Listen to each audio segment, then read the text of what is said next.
ذکر کیا گیا، نہ دشمن کا ذکر کیا گیا، نہ جنت کا ذکر کیا گیا، نہ جہنم کا ذکر کیا گیا، صرف اپنا ذکر اس میں رکھا، صرف اپنی باتیں اس میں بتائی۔ کسی نے اللہ کے رسول صلی اللہ تعالی علیہ وسلم سے ارشاد فرمایا، یا رسول اللہ صلی اللہ تعالی علیہ وسلم آپ بتائیں اللہ کیسا ہے؟ کسی نے پوچھا یا رسول اللہ آپ بتائیں کہ اللہ کیسا ہے؟ تو اللہ نے یہ آیت نازل فرمائی، قل هو اللہ احد۔ حالانکہ ہونی یہ چاہیے سورۃ الاخلاص، جس کا مطلب یہ ہے اخلاص آپ سمجھ سکتے ہیں، جس میں ملاوٹ نہ ہو، پیور جسے کہتے ہیں۔ اگر ہمارے پاس گھی آ جائے تو اس میں کئی کوالٹی ہوتی ہے، جس میں سے پیور بھی ہوتا ہے، ایک ہوتا ہے اچھا اور ایک ہوتا ہے بہت اچھا، ہے کہ نہیں؟ تو جس میں ملاوٹ نہ ہو، جس میں کسی اور چیز کو نہ لایا گیا ہو، وہ خالص ہے، وہ پیور ہے۔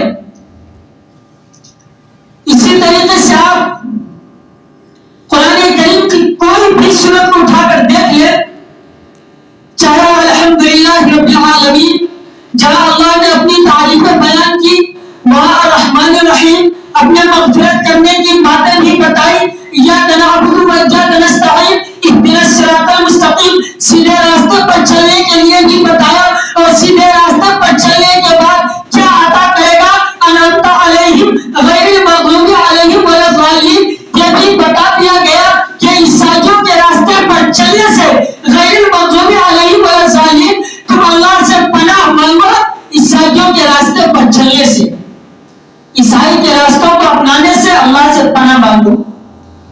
تو ایک سورۃ الفاتحہ جسے ام الکتاب کہا گیا،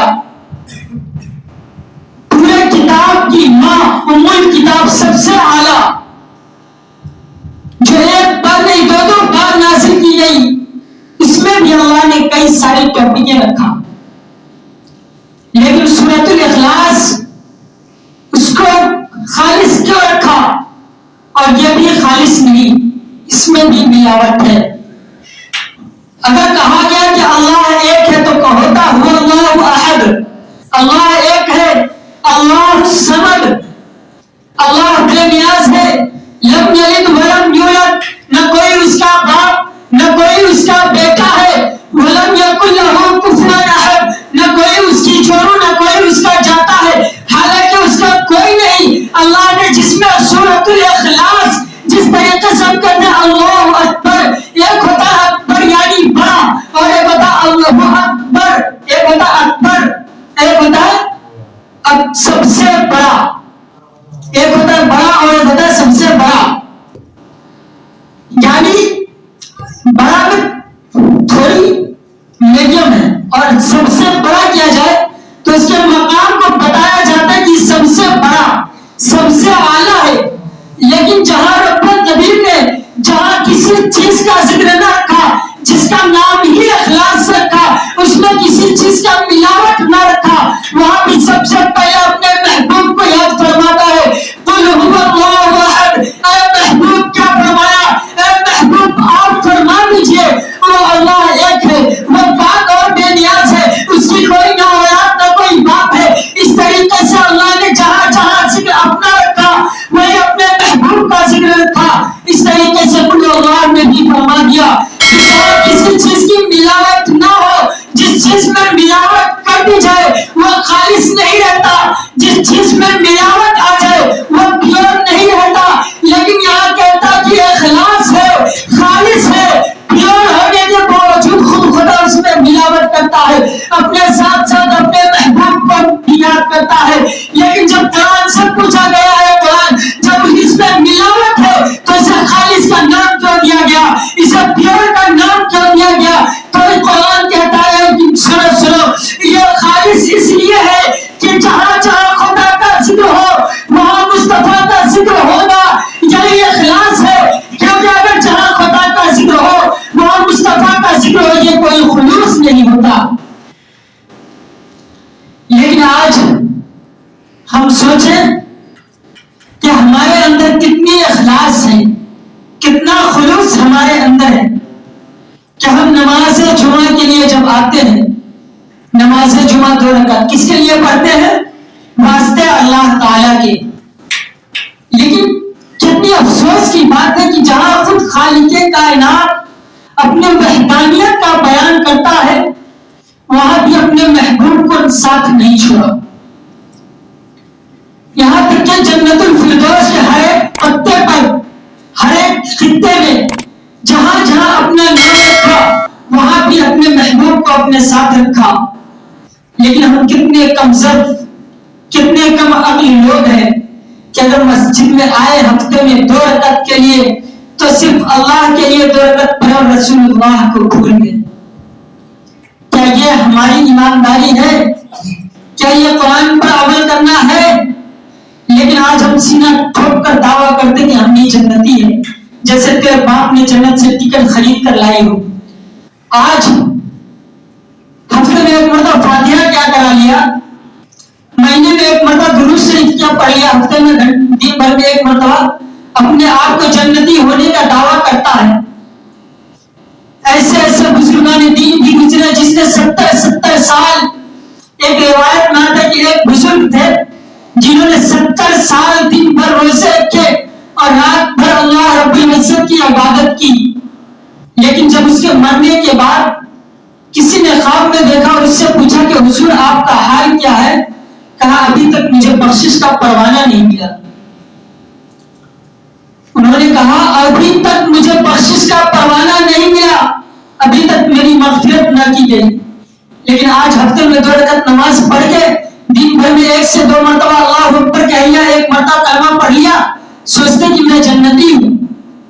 70 سال عبادت کرنے والا یہ کہتا ہے کہ میرے جنت میں جانے کا ابھی کوئی ٹھکانہ نہیں ہے, ابھی تک میری بخشش کا پروانہ نہ ملا. اس نے پوچھا کہ ایسا کیوں آپ کے ساتھ ہوا؟ کہا میں نے دنیا میں چھوٹی سی غلطی کر دی تھی. آج ہم کتنے بڑے بڑے گناہ کر لیتے ہیں لیکن ہمیں احساس تک نہیں ہوتا. لیکن انہوں نے فرمایا مجھ سے چھوٹی سی غلطی ہوئی. وہ غلطی کیا تھی کہ بارش کا موسم نہیں تھا اور اچانک بارش ہو گئی تو ان کی زبان سے یہ نکل پڑا کہ یہ کیا ہوا, بغیر بارش بغیر موسم کے بارش. صرف اتنی سی زبان سے انہوں نے نکالا کہ بغیر موسم کی بارش کیسے ہو رہی ہے آج. اس بنا پر اس کی پکڑ ہو گئی اور وہ فرماتے ہیں کہ میرے ساتھ رب نے مجھے فرما رہا ہے, رب مجھے یہ کہہ رہا ہے کہ میرے بندے میرے یہاں تو ہر کام کا ایک وقت مقرر ہے, لیکن تو نے یہ کیسے کہہ دیا کہ بغیر موسم کے بارش ہو گئی, اس کو جب تک تو ثابت نہیں کرے گا تیری مغفرت نہیں ہوگی. ذرا سوچے,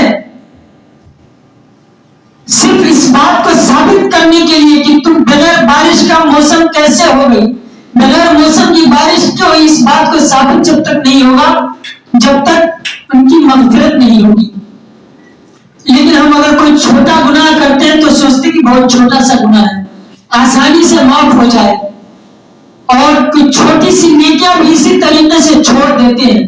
چھوٹی نیکیاں کہ ہم تو سب سے بڑی جو ہم پر فرض کی گئی اسے بھی چھوڑ دیتے تو چھوٹی کی کیا بات کی گئی.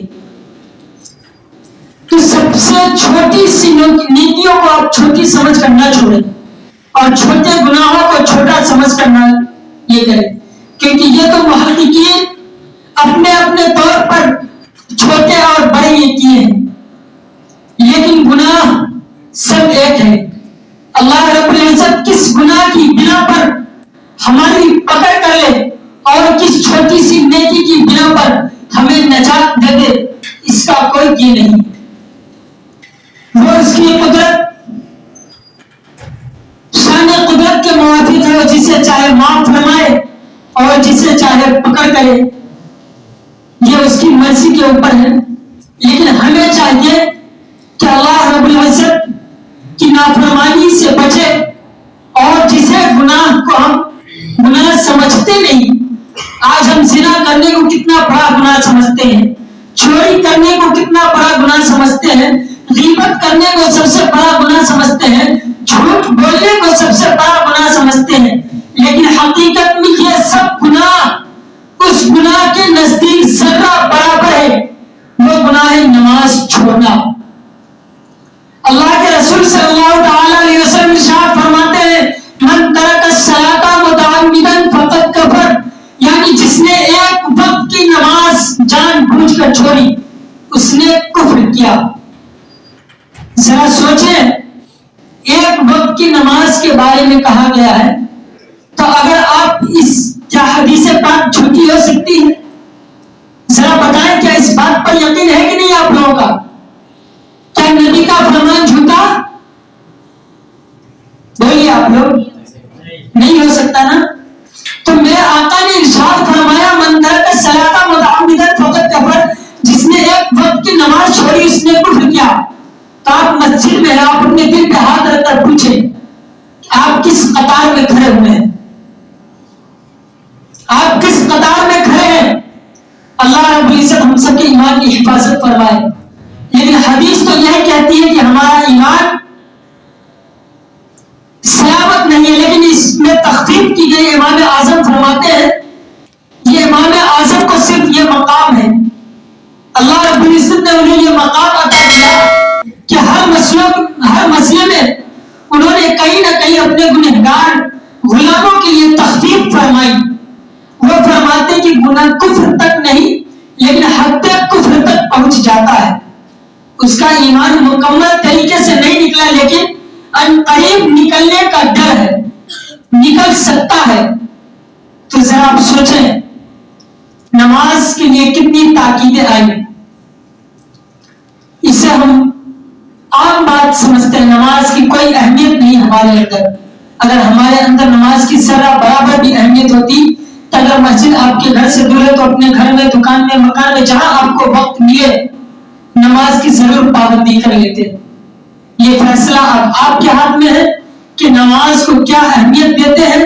اور جس طریقے سے اللہ نے اپنے ذکر کے ساتھ اپنے نبی کے ذکر کو نہ چھوڑا، تو اس طریقے سے آپ نماز کے ساتھ نبی کی سنتوں کو کس قدر پکڑتے ہیں اور آپ اپنے ایمان